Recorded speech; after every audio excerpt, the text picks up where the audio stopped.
चलो बच्चों, आज अपन फिर से कुछ क्वेश्चन से स्टार्ट करते हैं पहले, है ना।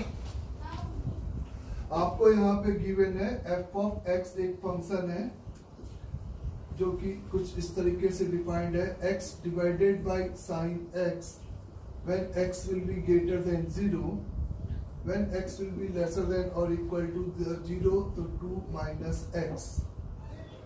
g ओवर x एक फंक्शन है जो कि कुछ इस तरीके से गिवन है। इस सिंपली यहाँ पे x प्लस 3 है when ever x will be lesser than 1 से लेकर x की वैल्यू जब 2 है तब ये आपको x स्क्वायर माइनस का 2x प्लस का 2 है और x माइनस का 5 गिवन है when x will be greater than the 2 है। तो आपको इस fx और gx के लिए ये जो कंपोजिट फंक्शन है g over f of x, उसकी लिमिट वैल्यू काउंट करनी है एक्सटेंडिंग टू द 0 पर। चूंकि 0 के नेबरहुड पे f ऑफ x की अगर हम लिमिट वैल्यू देखें तो अपन को ये बात क्लियर है कि 0 के राइट हैंड साइड से इस fx की अंदर वाले फंक्शन की लिमिट वैल्यू इस फंक्शन से आएगी जो कि टेंडिंग टू 1 होगी, और लेफ्ट हैंड साइड से आपके पास यहां से वैल्यू आएगी जो कि टेंडिंग टू द 2 होगी। मतलब कि f ऑफ x आप ये कह सकते हो कि x बराबर 0 पे राइट और लेफ्ट में अपनी वैल्यूज में इस जंप कर रहा है। तो यहाँ पर हम राइट हैंड लिमिट और लेफ्ट हैंड लिमिट अलग अलग कैलकुलेट करेंगे। इस लाइन ऑफ थिंकिंग की 0 के नेबरहुड पर f ऑफ x अपनी जंप टाइप ऑफ वैल्यूज ले रहा है राइट और लेफ्ट में, इसलिए राइट हैंड लिमिट और लेफ्ट हैंड लिमिट अलग अलग कैलकुलेट करेंगे। जब अपन राइट हैंड लिमिट की बात करेंगे तो x will be consider to 0 plus g over f of x, ये हमें यहाँ पे फंक्शन दे रखा था। तो 0 प्लस पे f ऑफ x आपका इस फंक्शन से वैल्यू लेगा जो कि टेंडिंग टू 1 है, और टेंडिंग टू 1 आप ऐसे सोचोगे, सिंपल सा सोचने का कि 0 प्लस पर ये ग्रेटर देन 0 डोमेन को चूंकि सेटिस्फाइड किया तो 0 प्लस इस फंक्शन में जाएगा जिसकी लिमिट वैल्यू 1 है, और 1 पे g की वैल्यू देखे तो पीसवाइज फंक्शन है, 1 के आगे कुछ और है, 1 के पीछे कुछ और है। तो इसका मतलब आपको ये पता करना जरूरी है इंटरमीडिएट स्टेप पर कि ये जो x अपॉन साइन x है वो 1 से बड़ी वैल्यू ले रहा है या 1 से छोटी वैल्यू ले रहा है। तो ये बात पहले भी क्लियर है कि y is equal to x upon sine x का अगर हम 0 के नेबरहुड पे ग्राफ देखेंगे तो ये 0 पे आपका नॉट डिफाइंड और लिमिटिंग वैल्यू 1 होगा, और 0 के नेबरहुड पर x आपका sin x से बड़ा होता है तो आप यहाँ पर x अपॉन साइन x का ये रेशियो आपका 1 से बड़ा होगा। ये आपको केवल इसलिए पता करना पड़ा क्योंकि g आपका g के अंदर ये फंक्शन जो जाएगा तो ये आपको कहाँ पे सब्स्टिट्यूट करना है, यहाँ करना है कि यहाँ करना है, ये डिसाइड करने के लिए। तो चूंकि ये 1 का पॉजिटिव है और 1 के पॉजिटिव के लिए ये फंक्शन अलाउड है, और 1 के पॉजिटिव पे अगर मैं वैल्यू देखूं तो 1 प्लस 2 3 माइनस 2 यानी कि टेंडिंग टू 1 आपका आंसर आ जाएगा। आपको कुछ नहीं लिखना है, बस एक स्टेप के बाद दूसरे फंक्शन के पास गए, ये पता चला कि ये 1 का पॉजिटिव है, 1 के पॉजिटिव पे वही वैल्यू इस पॉलिनोमियल की आएगी ऑब्वियस है जो 1 पे आएगी, तो इसलिए मैंने सीधे इसमें 1 सपोज पुट कर दिया क्योंकि क्वाड्रेटिक हमेशा कॉन्टिन्यूअस होता है।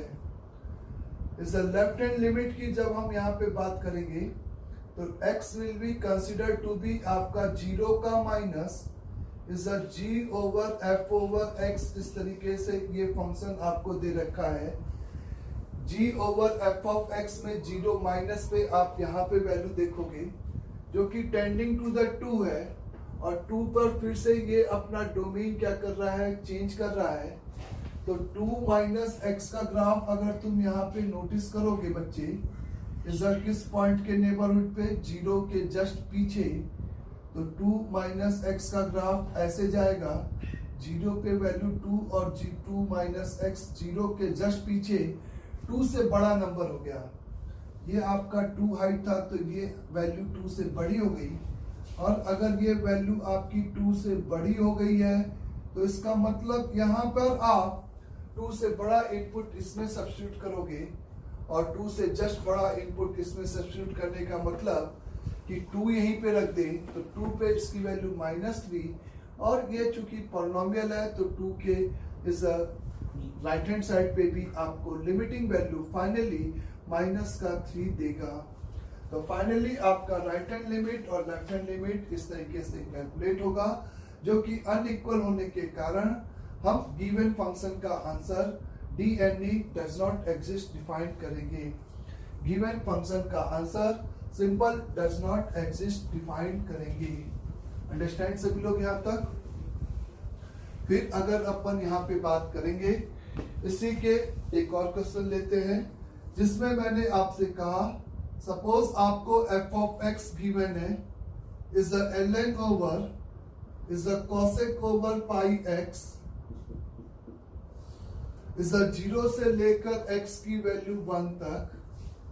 जब आपको 1 से लेकर x की वैल्यू 3/2 तक गिवन है तो आपको यहाँ पे गिवन है ln ओवर साइन ओवर 2 पाई x इस तरीके से। और फिर आपको यहाँ पर एक function g of x given है। g ऑफ x इस तरह से 2 की power f of x plus का 1 डिवाइडेड बाई 3 की power f of x plus का 1। ये मेरे को g ऑफ x गिवन है और फिर मेरे से पूछा गया है कि find the value of tan inverse over g over 1 का minus and the sec inverse over g over 1 का प्लस, ऐसे कुछ पूछा गया है। तो इस तरीके से हमें इस नंबर की वैल्यू पूछी गई है। अगर ऊपर सफिक्स में आपका प्लस और माइनस कहने का मतलब आपको इस फंक्शन की लिमिट वैल्यू 1 के लेफ्ट हैंड साइड पे पूछी गई है tan इनवर्स ऑफ gx की। x अगर बोला जाए तो x की वैल्यू 1 का माइनस रखने का मतलब 1 के लेफ्ट हैंड लिमिट यहाँ पे पूछी गई है और वहां पे 1 की राइट हैंड लिमिट वैल्यू पूछी गई है। तो g की वैल्यू 1 के प्लस पे और g की वैल्यू 1 के माइनस पे हमें मिलनी यहाँ पे वैल्यूज निकालनी है। तो g के प्लस पर यानी कि g ऑफ 1 प्लस कहने का मतलब आपको इस फंक्शन की राइट हैंड लिमिट निकालनी है 1 पे। उसके लिए ऑब्वियस है आप 1 के राइट हैंड पे जब जाना चाहोगे तो आप इस फंक्शन में जाओगे, क्योंकि fx gx आपकी fx की वैल्यूज पे डिपेंड कर रहा है और 1 के राइट हैंड साइड में fx आपका इस फंक्शन के इक्विवेलेंट है। तो g ऑफ 1 प्लस की वैल्यू निकालने से पहले अगर मैं लिमिट एक्सटेंडिंग टू द 1 के प्लस पर fx के कोरेस्पॉन्डिंग फंक्शन की बात करूं तो वो फंक्शन मेरा यूज होगा ln of sine of 2 pi x का। ये बात सभी को क्लियर यहाँ तक? ln of sine of 2 pi x function यहाँ पर आपका यूज होगा। नाउ द 1 प्लस पे अगर आप जाते हो तो 1 प्लस पर ये एंगल आपका इस 2 पाई प्लस हो जाएगा। तो इसका मतलब ये एंगल रोटेट होके 2 पाई से बड़ा यानी कि फर्स्ट क्वाड्रेंट में चला जाएगा, जिसपे साइन की लिमिटिंग वैल्यू 0 और 0 पर ln की वैल्यू टेंडिंग टू आपकी माइनस का इंफिनिटी, ये लिमिट वैल्यू आएगी बच्चे। सीधी सी बात है कि जब अपन 1 का प्लस रखेंगे तो 1 पे 2 पाई, तो 2 पाई से जस्ट बड़ा नंबर जिसपे साइन आपका पॉजिटिव 0 लेगा और पॉजिटिव 0 पे आप अगर ln की बात करोगे तो ये सिंपल आपका टेंडिंग टू माइनस का इंफिनिटी हो जाएगा। और इसका मतलब जब मैं 1 प्लस यहाँ रखूंगा तो ये टेंडिंग टू माइनस इंफिनिटी, तो 2 की पावर माइनस इंफिनिटी आपका 0 और नीचे भी आपका 0, तो ये आपका सिंपल g ऑफ 1 प्लस आ जाएगा। सेकेंड स्टेप पे जब आप g ऑफ 1 माइनस अगर सपोज कैलकुलेट करना चाहते हो g ऑफ 1 माइनस अगर कैलकुलेट करना चाहते हो तो एक और बात मैं बोलूंगा आगे। अब आपको इस g ऑफ 1 प्लस पे इस सेक इनवर्स की वैल्यू देखनी है, क्योंकि 1 इस सेक इनवर्स के डोमेन का एंड पॉइंट है। अगर ये 1 आपका, अगर आप ऐसे समझो कि ये लिमिट अंदर लिखी है, g ऑफ 1 प्लस की लिमिटिंग वैल्यू आपकी 1 आ गई, तो अब आपको ये इसमें और इसमें अंतर समझें कि limit extending to the 1 plus of sec inverse of g of x ऐसा लिखा है, और ये लिखा है। इन दोनों में अंतर है। इन दोनों में अंतर ये है कि आप 1 प्लस पर इसकी वैल्यू जो निकाल रहे हो वो अभी भी लिमिटिंग वैल्यू कंसीडर होगी, और उस लिमिटिंग वैल्यू पे आप यहाँ पे फाइनल सेक इनवर्स की वैल्यू देखोगे। तो कहने का मतलब ये, चूंकि 1 है तो इस केस में अपन को ये पता करना पड़ता कि ये 1 प्लस पे 1 प्लस आया कि 1 माइनस आया, और अगर 1 प्लस आया है तब हम सेक इनवर्स को आगे डिफाइन करते। यहाँ पर g ऑफ 1 प्लस कहने का मतलब g ऑफ 1 प्लस यानी कि gx की राइट हैंड लिमिट 1 आ गई, तो ये आपका सीधे 1 हो गया, तो ये आपका सीधे आंसर यहाँ पर इस नंबर की वैल्यू यहाँ पर सीधे आपकी 0 हो गई। g ऑफ 1 माइनस निकालने के लिए आप ऑब्वियस है, सबसे पहले लिमिट एक्सटेंडिंग टू द 1 के माइनस पर fx की लिमिट निकालोगे, और 1 के माइनस के लिए जो फंक्शन आप कॉपी करोगे वो आपका ln of cosec over pi x का फंक्शन होगा। अगर आप 1 पे देखो तो ये वैल्यू पाई, सही बात है। 1 के माइनस पे देखो तो ये एंगल आप कहोगे कि पाई से छोटा, पाई से छोटा यानी कि ये एंगल आपका ये पाई और पाई से जस्ट छोटा यानी कि सेकंड क्वाड्रेंट, और सेकंड क्वाड्रेंट में cosec आपका पाई पर इज नॉट डिफाइंड, तो वो नॉट डिफाइंड यानी कि ये आपका टेंडिंग टू द प्लस का इंफिनिटी, और ये प्लस का इंफिनिटी, तो ln भी आपका टेंडिंग टू द प्लस का इंफिनिटी ही कहलाएगा। इस प्लस का इंफिनिटी कहलाएगा, तो यहाँ पर ये 2 की पावर इंफिनिटी और 3 की पावर इंफिनिटी आपका इंफिनिटी अपॉन इंफिनिटी का इंडिटरमाइंड फॉर्म बनेगा। उसमें आप 2 की पावर को कॉमन निकालोगे और नीचे 3 की पावर को कॉमन निकालोगे, तो आप मेरे से कह सकते हो कि बाहर आपके पास 2/3 ऑफ f ऑफ 1 का minus whole multiplied by 1 plus 2 की power minus f of 1 minus divided by 1 plus 3 की पावर f ऑफ 1 माइनस ऐसा कुछ मिलेगा। और ये चूंकि आपका टेंडिंग टू इंफिनिटी है, तो 2 की पावर माइनस इंफिनिटी 0 0, इंफिनिटी को इसीलिए कॉमन निकाला था जिससे कि ये आपका नीचे इंफिनिटी जाके 0 हो जाए। चूंकि ये इंफिनिटी है और ये बेस आपका 1 से छोटा है, तो इसकी जो लिमिट वैल्यू है वो यहाँ पे बच्चे 0 आ जाएगी। तो tan inverse of is g of 1 minus ये आपका टेंडिंग टू द 0, और tan inverse tending to the 0 मतलब 0 पे अगर देखा जाए तो इसकी लिमिट वैल्यू भी आंसर आपका सिंपली यहाँ पर किसके बराबर हो जाएगा, 0 के बराबर हो जाएगा। सिंपली आंसर यहाँ पे आपका 0 के इक्वल होगा। क्लियर सभी को ये बात। आगे अगर आप देखो इसी को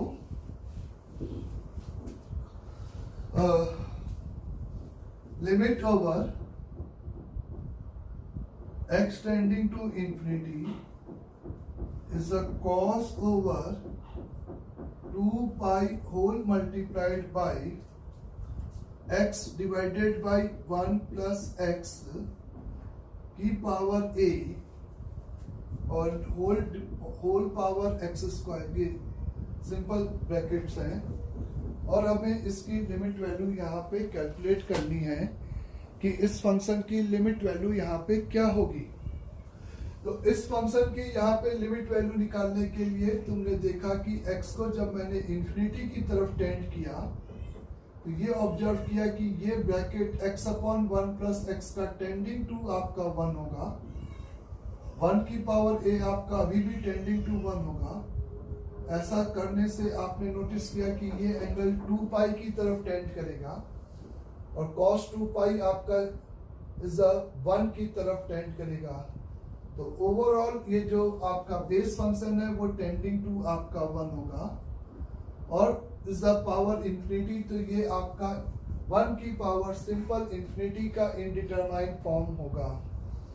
तो 1 की पावर इंफिनिटी के इस इनडिटरमाइंड फॉर्म के लिए अपन इसकी लिमिट निकाले या x square whole multiplied by cos over argument जो भी है 2 pi x upon 1 plus x की पावर ए माइनस 1, इसका लिमिट वैल्यू निकालें, उसमें से कोई भी फर्क नहीं आएगा।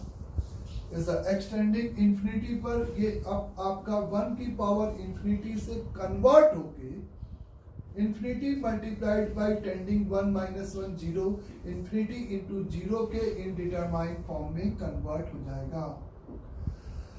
cos थीटा माइनस 1 को अपन हमेशा लिखते हैं हाफ एंगल फॉर्मूले से, तो माइनस के साथ लिखा जाएगा 2 साइन स्क्वायर थीटा बाई 2 यानी कि pi into x upon 1 plus x की पावर ए। ये बात क्लियर है कि इस इंफिनिटी पे ये आर्गुमेंट पाई साइन पाई आपका 0 और 0 इंटू इंफिनिटी, लेकिन इस आर्गुमेंट से डिवाइड या मल्टीप्लाई करके हम उसको tending to sine theta by theta को टेंडिंग टू 1 यहाँ पे नहीं बोल सकते। उसका रीजन आपको क्लियर होना चाहिए कि क्योंकि उस साइन का जो आर्गुमेंट है वो आपका टेंडिंग टू द 0 नहीं है। तो आपको आर्गुमेंट टेंडिंग टू चूंकि पाई है और आप चाहते हो कि ये आर्गुमेंट टेंडिंग टू द 0 बन जाए जिससे कि हम साइन थीटा बाई थीटा लगा सकें, तो साइन पाई को साइन 0 बनाने के लिए हम इस बेसिक आइडेंटिटी की बात कर रहे हैं कि sine theta is equivalent to the sine over pi minus theta होता है। तो ऐसा करने से ये माइनस का x square into 2 into sine square के अंदर एक नया angle pi minus pi over x divided by 1 plus x की पावर ए, ये एंगल आएगा। मैंने उसी थीटा को पाई माइनस थीटा इसलिए लिख दिया जिससे कि वो आपका यहाँ पर कैसा नंबर हो जाए, इज टेंडिंग टू 0 हो जाए। ये पूरा e की पावर में ये ना भूले लास्ट में। अब ये नया आर्गुमेंट चूंकि 0 हो गया तो इसी नए आर्गुमेंट के स्क्वायर से पाई minus pi over x upon 1 plus x की पावर ए के होल स्क्वायर से यहाँ पे डिवाइड किया और पाई minus pi over x divided by 1 plus x की पावर ए के होल स्क्वायर से मल्टीप्लाई किया और इसको इस तरह से स्ट्रिंग से बांध दिया जाए तो इस ग्रुप की लिमिट वैल्यू आपकी टेंडिंग टू 1 हो जाएगी। तो माइनस का 2x स्क्वायर और फिर वहां से एक पाई स्क्वायर बाहर चला गया, ब्रैकेट के अंदर 1 minus x upon x plus 1 की पावर ए। अभी भी ये इंफिनिटी और ये टेंडिंग टू द 0 वो सब चीजें अभी भी है। आई थिंक सभी को क्लियर हो रहा होगा। अब आप यहाँ पर एक्सटेंडिंग टू क्या था, आपका इंफिनिटी था, तो आप यहाँ पे बाइनोमियल नहीं लगा सकते थे। आप इस x को नीचे ले जाओ तो ये 1 प्लस 1 बाई एक्स हो जाएगा।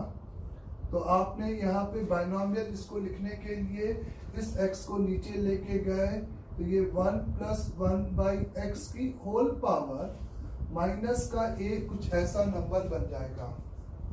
तो मैंने यहाँ पर अब 1 बाई एक्स आपका बिहेव करेगा टेंडिंग टू द 0 का।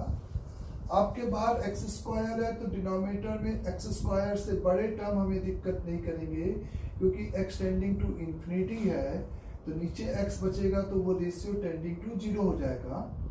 इसको आप लिख सकते हो 1 माइनस का a एन एक्स, मतलब a आपका x इंडिपेंडेंट है इसलिए ये बाइनोमियली आपका एक्सपेंड होगा। माइनस a इंटू बच्चे ब्रैकेट लगा दूं यहाँ पे, एक सेकेंड आराम से, 1 माइनस ब्रैकेट लगाया, इसकी जगह पर मैं लिखूंगा 1 माइनस a अपॉन एक्स, पहला स्टेटमेंट, 1 माइनस ए अपॉन एक्स ऐसा। अच्छा बच्चों, एक चीज मैं शायद भूल गया, ये एक स्क्वायर क्वांटिटी मैं भूल गया यहाँ पे। ठीक है, यहाँ तक अब सही है।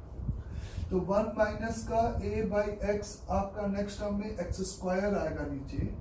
एक्स स्क्वायर का होल स्क्वायर होगा तो वो आपको x की पावर 4 देगा, तो उसको आप नहीं भी लिखोगे तो आपका काम यहाँ पे चल जाएगा। तो ये आपका इसकी जगह पे आपने ये लिखा और होल स्क्वायर, तो ये 1 1 कैंसिल, तो फाइनली आपका ये आएगा माइनस का 2x square pi square multiplied by is a by x, यानी कि a square upon x square. सभी को क्लियर ये स्टेटमेंट यहाँ तक भी?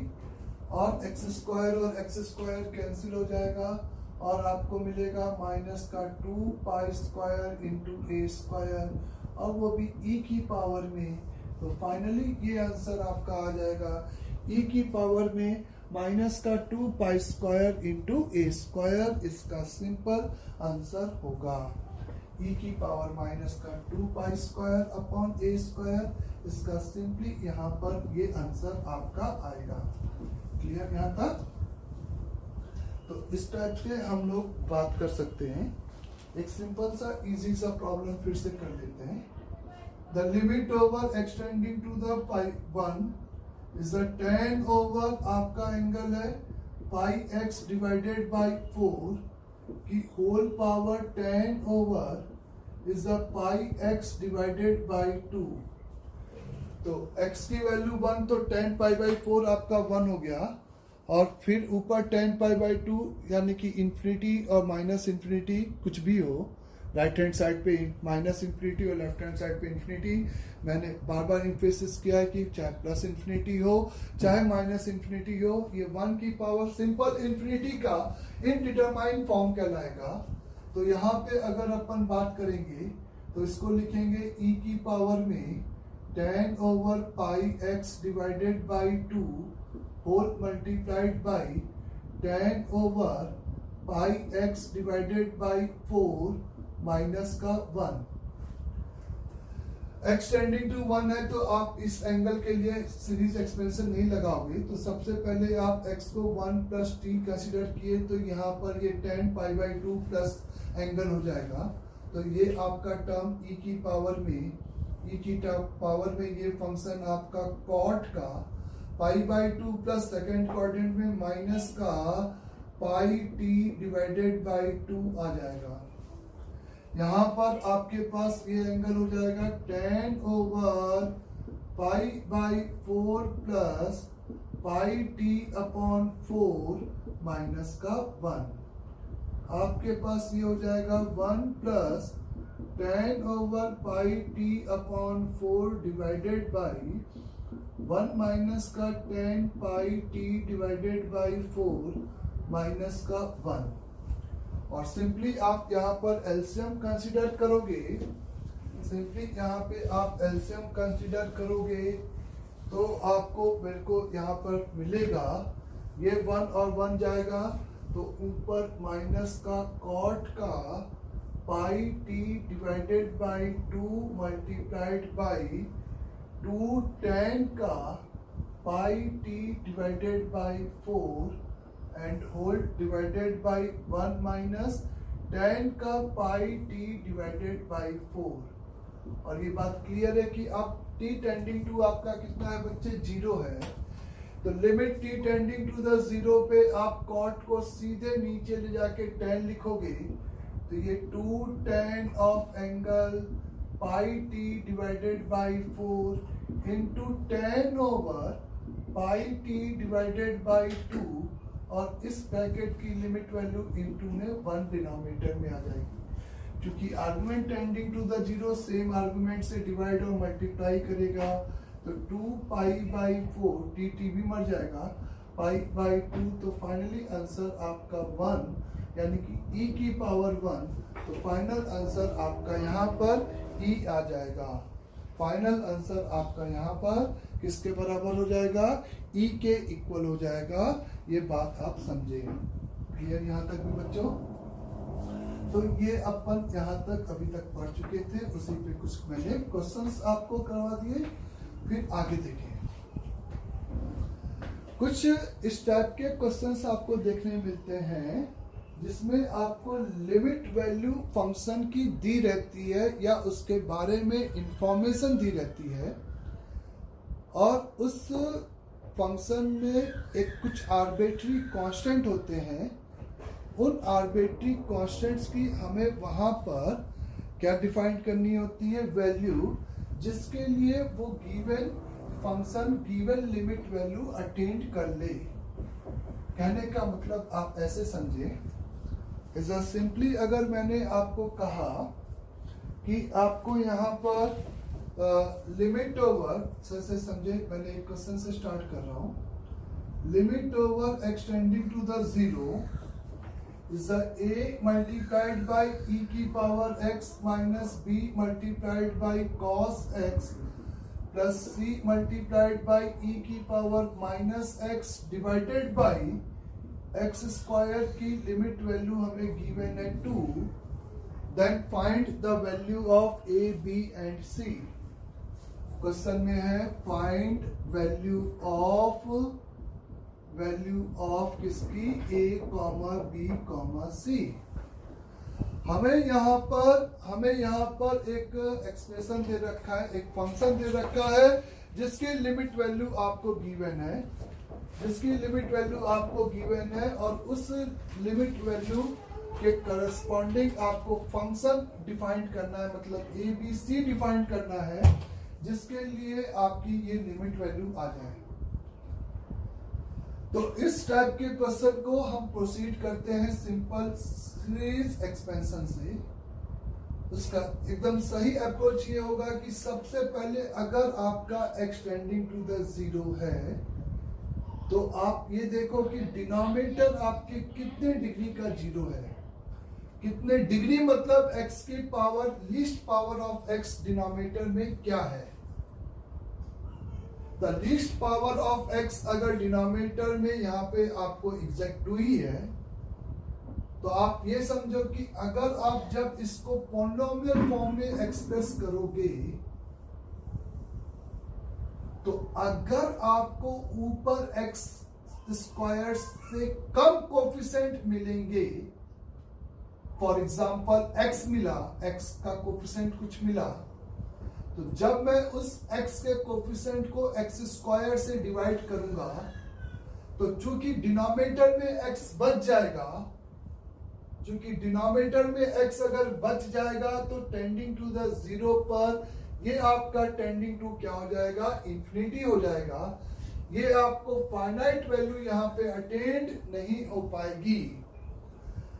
अगर आप यहाँ पर इसको लिखते हो a मल्टीप्लाइड बाई, आप समझो यहाँ पे अच्छे से फील करें कि क्या मैं बोल रहा हूं, 1 plus x square divided by factorial का 2 माइनस का b multiplied by x square तक आपने लिखा, 1 माइनस का x square divided by 2 plus c multiplied by 1 minus x plus x square divided by 2।